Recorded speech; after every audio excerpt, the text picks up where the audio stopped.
ചെമ്പനീർ പൂവിൻ്റെ നാളത്തെ പ്രൊമോ റിവ്യൂയിലേക്ക് എല്ലാ കൂട്ടുകാർക്കും സ്വാഗതം. ശ്രീകാന്തിനോട് വർഷ പറയുകയാണ്, ശ്രീകാന്ത് ഈ പ്രാവശ്യത്തെ ദീപാവലി നമുക്ക് എന്നും ഓർത്ത് വയ്ക്കാനുള്ള ഒരു ദീപാവലിയായിട്ട് മാറ്റണമെന്ന് പറയുകയാണ്. ഈ ദീപാവലി എന്നെന്നും ഓർക്കുന്ന രീതിയിൽ നമുക്ക് സെലിബ്രേറ്റ് ചെയ്യണം. ഈ സമയം നമ്മുടെ സച്ചിൻ കൂട്ടുകാരും ആലിൻ്റെ ചുവട്ടിൽ ഇങ്ങനെ ഇരുന്ന് ഓരോ കാര്യങ്ങൾ പറയുന്ന സമയത്ത് കൂട്ടുകാരൻ കാണുന്നുണ്ട്, ആ സച്ചി നിന്റെ കാറിലാ പോണേന്ന് പറയാണ്. ആ സമയത്ത് കാറുകാരൻ സച്ചിയുടെ അടുത്ത് നമുക്ക് വണ്ടി നിർത്തുകയാണ്. ആ സച്ചി, ഞാൻ നിന്നെ കാണാൻ വേണ്ടി അങ്ങോട്ട് വരികയായിരുന്നു. എന്താ സാർ, ഇതിൽ കുറച്ച് സൈൻ ചെയ്യാനുണ്ടല്ലോ എന്ന് പറയുന്നത്. ഓ സാർ, അങ്ങോട്ട് തന്നോളൂ ഫയൽ എന്ന് പറയുന്നത്. അങ്ങനെ ആ സച്ചി ആ ഫയൽ മേടിച്ചിട്ട് ഒപ്പം ഇട്ട് കൊടുക്കാനുണ്ടോ. എന്നിട്ട് സച്ചി പറഞ്ഞു, സാർ ആ വണ്ടി ഒരു പ്രാവശ്യം കൂടി ഞാൻ ഓടിച്ചോട്ടെ എന്ന് ഇങ്ങനെ സങ്കടപ്പെട്ട് ചോദിക്കുന്ന സമയത്ത് ആ പുള്ളിക്കാരൻ വണ്ടിയുടെ താക്കോല് കൊടുക്കുകയാണ്.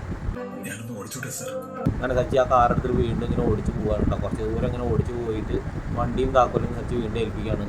ആ സാർ ആ വണ്ടിയുമായിട്ട് പോവാണ്. അത് കാണുമ്പോൾ സച്ചിക്ക് ഭയങ്കര വിഷമമാണ്. കൂട്ടുകാരനോട് പറയാണ്, നമുക്ക് ഇഷ്ടപ്പെട്ടതൊക്കെ എപ്പോഴും നമ്മുടെ കൂടെ വേണമെന്ന് നമ്മൾ അതീതമായിട്ട് ആഗ്രഹിക്കും, പക്ഷേ എപ്പോഴും അത് നമ്മുടെ കൂടെ ഉണ്ടാവില്ല എന്ന് പറയുന്നുണ്ടോ. പിന്നീട് സച്ചി വീട്ടിലേക്ക് പോകണ സമയത്ത് സ്റ്റെപ്പിൽ കാല് തട്ടിയിട്ട് വീഴാണ്.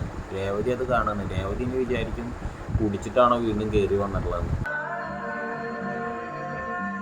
എന്തായാലും കുടിച്ചിട്ടാവാൻ സാധ്യത വളരെ കുറവാണ്. കാരണം അച്ഛനെ സുഖമില്ലാണ്ടിരിക്കുന്ന സമയത്ത് സച്ചി കുടിച്ചിട്ട് വരാൻ സാധ്യത തീരെ ഇല്ല.